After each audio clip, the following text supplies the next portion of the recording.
dengan segala kelebihan dan kekurangan saya.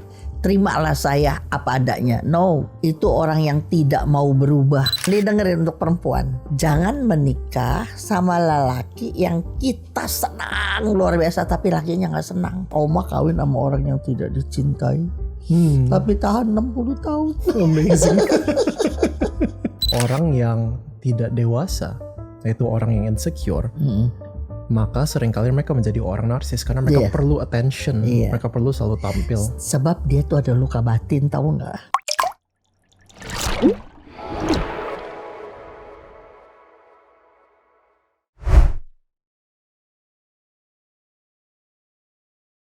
Welcome to Wellspring Conversations. Thank you so much for your time listening here today. Hari ini we have a very special guest. Seseorang Oma yang very close to my heart and to my family. Nah, Oma ini adalah konselor yang senior yang sudah mulai konseling bahkan sebelum saya lahir. Dan hari ini kita ingin belajar banyak sekali dari Oma ini. Jadi Oma Chun, would you like to introduce yourself please? Setiap orang panggil saya Oma Chun, Ibu Chun. Tapi nama asli saya Dani Suhadi. Nah, Oma Chun ini is a very close personal friend.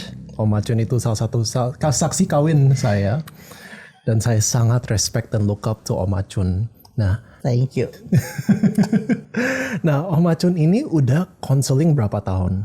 40 tahun. Lebih lama daripada saya hidup. Iya dong, sebab kan saya udah tua. Tahun besok. Berapa tahun? 60 tahun perkawinan. 60 tahun perkawinan. Iya. Jadi Oma Chun kawinnya lebih panjang daripada most people's life. Soalnya dulu saya menikah masa Presiden Soekarno jatuh tahun 66. Nah 66 besok 26 kan. Jadi pada 60 tahun toh. Wah, that's amazing sih. Oma kan udah konselor yang senior. Iya. Oma udah handle mungkin beribuan. Enggak sampai lah. Masa sampai Enggak tahu dong, saya enggak pernah hitungin. Nah, saya ini mau tanya. Oma selama ini Oma kan banyak konseling. Biasanya kasusnya itu kayak apa, Oma? Kasusnya Oma paling suka sekali kasus keluarga. Karena saya menikah masih muda. Kebetulan saya punya anak retarded child, masih muda dan gak gampang.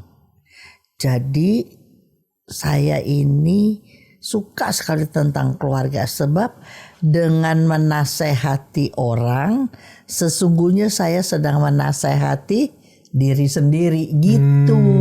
Kan malu ajarin orang kita sendiri tidak melakukan kan malu. I see. Nah jadi kita belajarlah gitu. Okay, that's amazing Oma.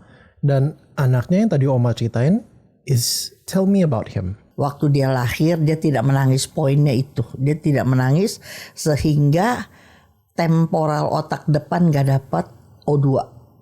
Ditunggingin, diginiin gak nangis. Dan dokter semua, spesialis semua bilang umurnya cuma 10 tahun. Fooding yang baik, aftercare yang baik, paling-paling 12 tahun. So, every day I pray. Kalau saya lagi kasih makan, ya lu 12 tahun, ya tuh 12 tahun gitu. Tapi Tuhan memang tidak mengecewakan. Saya saat itu aktif di gereja, Sandy. Jadi aku pergi evangelisasi. Kalau aku pulang, udah 15 tahun, Edson gak mati kok. 20 tahun Edson gak mati. Nah gitu tau-taunya sekarang dia udah 53 tahun. Wah, that's amazing sih. 20 tahun lebih dia gak bisa omong. Sama sekali gak bisa omong. Hari ini dia cerewet luar biasa. Kalau bawel ya sekarang. Waduh, bawel minta ampun. Mesti diancam, diem baru. Kalau gak mau diem. Wah. Jadi karena Tuhan memberikan apa yang manusia tidak bisa berikan. Jadi di sepanjang hidup saya mau melayani dia. Gitu aja. Oh, that's amazing sih. Thank you for sharing, Oma. Yeah. Oma sebagai konselor, biasa kasusnya kayak apa, Oma? Kan Oma demen keluarga nih ya. Iya. Pokoknya sama semuanya. Suami istri tuh nggak mau ngalah. Hmm. Baru kawin, semua dilihat pakai kacamata plus. Makanya dia mau kawin. Udah kawin berapa lama, kacamatanya pakai min. Jadi kelihatan semua yang jelek. Dulu ngomong gini, aduh kalau nggak sama lu gue nggak bisa, mati aja deh, mati ya kalau nggak kawin sama kamu. Udah berapa puluh tahun, lu udah kapan matinya lu? Gitulah kira-kira. Dulu Oma juga aktif di marriage counter, nggak bisa gitu ya. Manusia pada dasarnya punya dosa, mau egonya menang. Egois ya Oma. Egois itu kita semakin tua, kita harus bisa ngalahkan ego kita. Itu aja. Banyak orang tua di umur bisa menjadi tua, tapi belum tentu jadi dewasa. Jadi umur kita makan tidur jadi tua. Tapi inner kita dewasa itu kita harus berjuang. Belajar menerima orang apa adanya. Biasanya kan kita berharap inilah saya dengan segala kelebihan dan kekurangan saya. Terimalah saya apa adanya. No. Itu orang yang tidak mau berubah. Kalau terimalah saya apa adanya. Padahal diharapkan makin kita dewasa, kita harus menerima orang lain apa adanya. Bukan menerima saya, announce sama orang, terima saya apa adanya. No, gitu. Maka ketika kita belajar menerima orang lain apa adanya, kita belajar diam, kita belajar ngalah, kita belajar sabar. Benar. Belajar diam, belajar sabar, belajar ngalah itu harus punya kekuatan inner. Gak gampang ya Om. Gak gampang. Suruh ngalah. Orang aku yang benar kok aku disuruh ngalah. Bagaimana bisa sabar kalau diinjak terus-terusan gitu. Tapi demi keluarga utuh, keluarga besar, demi suami bisa balik, demi anak bisa betah di rumah, maka berjuang dalam hidup kita harus menjadi pelabuhan yang tenang. Supaya orang bisa melabuhkan perahunya di kita gitu. Keren. Ada advice apa untuk yang masih muda yang baru married? Kalau mau pilih ya, aku kan dari awal ya. Iya boleh. Jangan, ini perempuan untuk perempuan, ini dengerin untuk perempuan. Jangan menikah sama lelaki yang kita senang luar biasa tapi lakinya nggak senang. Jangan jomplang ya. Jangan jomplang. Capek nanti capek. Kalau mau menikah, walaupun kita nggak, ini perempuan ya, untuk perempuan kita mesti menikah sama lelaki yang waduh cinta kita setengah mati. Enak kawin sama orang begitu. Jadi kita bisa dapat suara. Tapi susah zaman sekarang, Sandy ngomong begitu susah. Kenapa? Orang kepengennya mana bisa kawin sama orang yang tidak kita cintai. Oma kawin sama orang yang tidak dicintai. Tapi tahan 60 tahun. Amazing.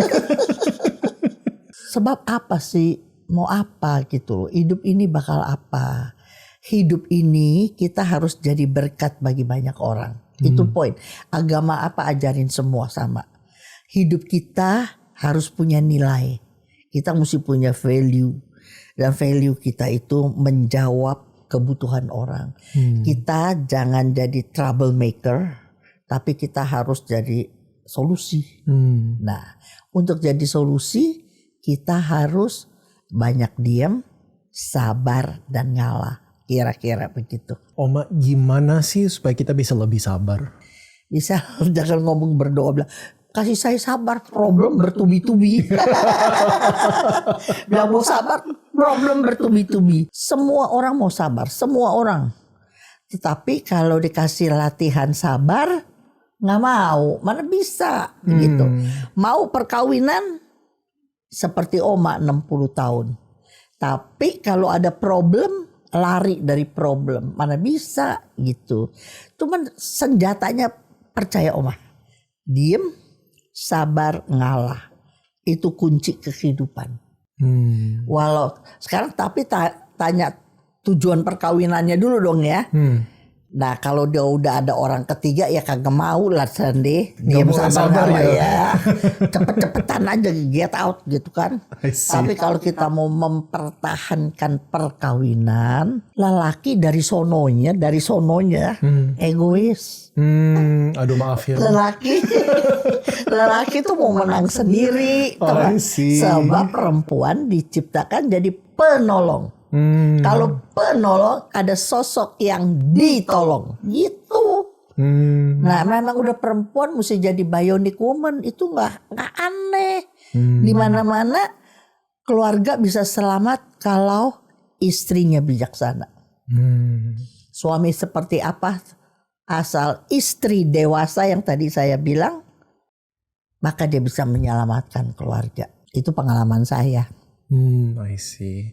Tapi kalau baru suaminya berbuat kesalahan sedikit-sedikit, mertua begini campur tangan, ipar campur tangan, terus istrinya nggak wise, istrinya nggak belajar diam sabar ngalah, sebentaran juga udah pecah gitu. Nah tadi Oma mention something very interesting. Apa? Tadi Oma mention istilah mertua. Karena itu banyak yang komplain kan terjadi konflik antara istri atau suami dengan mertua. Bagaimana kita bisa resolve supaya ada peace itu? Ya kita ngalah lah yang tua. Yang mana? Tua yang ngalah. Oh really? Jadi mertuanya yang ngalah? Zaman sekarang. Zaman dulu mantu yang mesti ngalah. Zaman sekarang mertua yang harus ngalah. Kalau mertua nggak ngalah, anak kita hilang. Saya bersyukur anak saya laki dua-duanya. Jadi mantu saya perempuan dong ya. Aduh dua-duanya dengan cara gaya dia. Ada anak saya yang salah satu waktu bikin orang idola. Aduh saya nggak sombong ya. Idolanya mertua. Keren. Udah jangan ngomongin diri. Iya, thank you very much Oma. Nah, tapi sekali lagi Oma, what advice do you have untuk bisa happy gitu? Saya nggak tahu ya. Kalau saya sangat percaya bagi kita harus hidup tulus. Itu yang paling nomor satu. Kita harus punya pikiran positive thinking. Kalau kita negative thinking, maka knalpot kita negatif. Kalau knalpot kita negatif, action kita negatif, aura hidup kita negatif, yang datang negatif. Tapi kalau pikiran kita berjuang positif, mulut kita positif, action kita positif, aura kita positif, yang datang sama kita yang positif. Jadi saya bersyukur sekali dalam hidup saya bahwa saya punya kebetulan yang positif yang orang lain atau sedikit orang yang terima. Misalnya saya punya pembantu aja. Zaman hari ini pembantu susah sekali Sandy. Cari pembantu susah. Bisa setia lebih dari 2-3 tahun 5 tahun. Tapi orang-orang tertentu dan masih ada sampai hari ini. Pembantu saya, driver saya 32 tahun. Yang satu Min 30 tahun. Yang jaga Edson, yang gendong. Soalnya kan aku udah gak kuat gendong Edson. Dua-dua semua di atas 10 tahun. Sekarang harus melatih bagaimana caranya supaya pikiran kita positif. Udah itu dulu aja. I see. Step by step. Pikiran positif. Mau ngomong negatif tahan. Mau nggak usah. Gitu belajar. Puluhan tahun saya belajar. Jadi penting ya untuk kita bisa happy itu belajar cuek. Cuek bukan cuek. Gini loh kalau aku bilang. Kalau salah orang, apalagi aku paling sedih kalau orang konseling sama aku. Suami istri omongin yang dulu kamu begini bagaimana saya percaya. Dulu. Orang udah lewat loh. Suruh balik yang gak bisa. Kalau ingetin yang dulu terus kita gak pernah bisa maju. Siapa tahu hari ini dia sekarang lagi mau berubah. Tapi kamu tuduh lagi. Belajar, jangan tuduh, jangan fitnah, manipulasi orang. Belajar apa adanya sekarang gitu. Kalau dia masih bisa pulang aja udah puji Tuhan. Dia masih ingat anaknya udah puji Tuhan. Gitu aja. I see. Sederhana aja triknya. I see, I see. Now I have another question nih, Oma. How to forgive? Forgive, not forget. But remembering without pain. Apa coba sekali lagi, Oma? Yang tadi, Forgive, not not forget. Orang kita normal dari mana forget sih? Mana bisa forget? Bohong forget. Orang kita kalau kita udah Alzheimer, nah forget. Kalau forgive, not forget. But remembering without pain. Jadi kalau sekarang yang apa coba? Semua seminar-seminar retret kekuatannya dari sharing couple kan. Sharing couple tentang apa? Tentang pain. Tentang forgive. Tapi itu menolong banyak orang. Sekarang udah bisa ngomong, disakiti, dikecewakan, diapain. Tapi mukanya udah bisa ketawa. Itu udah lewat. Itu udah lewat. Jadi bakal apa diseselin, bakal apa diomongin, bakal apa dibenci, dikecewakan. Orang udah lewat. Siapa orang yang gak pernah gagal? Suami gak ada yang sempurna, istri gak ada yang sempurna, keluarga gak ada yang sempurna, anak-anak gak ada yang sempurna. Makanya kalau dalam pernikahan kita saling mengisi. Siapa yang sempurna? Gak ada yang sempurna. Kita dipersatukan untuk saling menolong, saling mengisi gitu. Kalau sadar begitu, kelebihan kita menutup kekurangan pasangan. Kelebihan dia tutup kekurangan kita. Gitu aja. Jadi hidup santai aja. I see, I see. Nah tadi Oma sempat sebut, seberapa penting sih kita kalau misalnya udah married nih, kita kenapa perlu sharing ke orang lain? Bukannya cuma ngobrol berdua aja cukup? Kalau kita berdua, kita asal berdua, puji Tuhan kalau dua-dua sama dewasa. Saya ulang ya, bukan umur tapi inner dewasa, bisa berdua. Tapi kalau udah punya anak, discuss anaknya macam-macam. Kayak aku punya anak cacat ganda. Kalau aku cuman berdua doang bisa jadi berantem melulu. Tapi kalau kita dengar orang, lihat sharing orang, aduh kita lebih ringan. Kita dengar sharing orang, kita lebih ringan.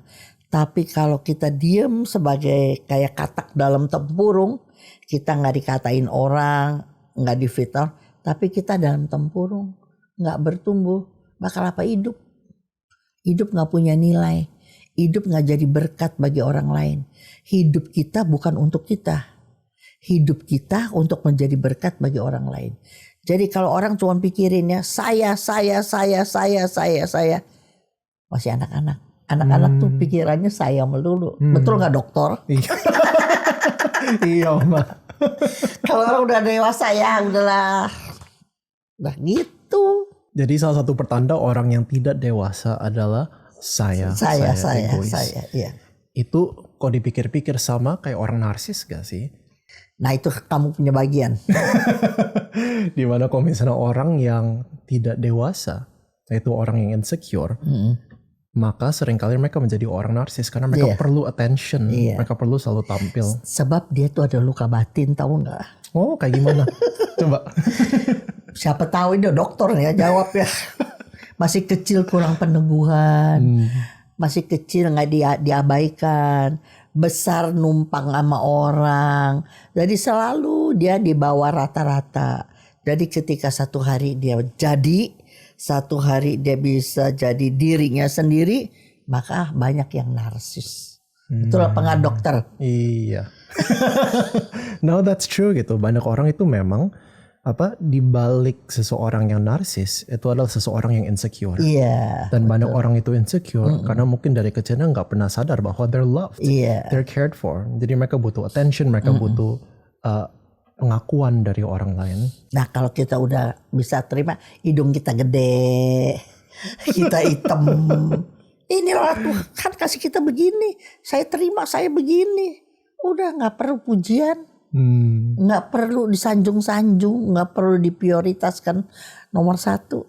Mau diterima puji nama Tuhan, nggak diterima ya udah gitu. Tapi bagian kita selalu berbuat baik sama orang, selalu.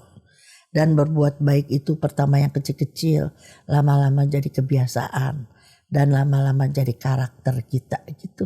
Penting gak sih Oma pembentukan karakter? Sangat-sangat penting. Masa nanti umurnya udah 70-50 karakternya kayak bocah 15 tahun? Berapa banyak? Ayo. Opa-opa, oma-oma, tante-tante, om-om umur udah tua. Kalau ngomong mesti bayain kayak kita bayain bocah. Bocah, tolong dong gitu. Kalau kita kebutuhan, kalau kita kagak minta tolong, dia diem aja. Padahal dia tahu pertolongan harus datang dari dia. Tapi dia kagak minta, Cun, biarin aja. Tuh coba. Itu kan begitu. Jadi hidup kan capek. Begitu hidup capek. Kalau emang bisa, memang mampu, dari apa yang ada, dari apa yang kita bisa, kita tolong orang, seumur hidup dia gak bisa lupa. Segala kebaikan yang disertai dengan hati yang tulus. Ya begitulah kira-kira lah. Thank you very much Oma. Yeah. Now, I have one last question Yeah. buat Oma. Ada gak pesan terakhir pada yang mungkin nonton atau dengerin podcast ini? What's your advice gitu? Hidup cuma satu kali. Dan hidup tidak bisa diulang. Ketika kita mati, kita mau dikenang sebagai sosok yang apa? Do it. Itu That's aja. good. Jadi kita mau dikenal dengan sosok apa and we do it. Ya do it. We just live that way. Nggak mungkin dong. Masa kamu pengen dikenal Sandy orang baik, orang murah hati, orang care sama orang. Dalam hidupnya kagak gimana? Nah, apa yang kamu pengen orang, lakukan itu. Mau dapat penghargaan, puji Tuhan. Nggak dapat. Orang itu tujuan saya kok. Gimana ya? Boleh kan? Yeah. Wow, that's wonderful. Oma Chun, thank you so much for your time. Thank you We juga. appreciate you. You know my whole family loves you Amin. very, very much. Amin. And thank you very much. Well, thank you so much for listening on today's Wellspring Conversation. We'll see you next time.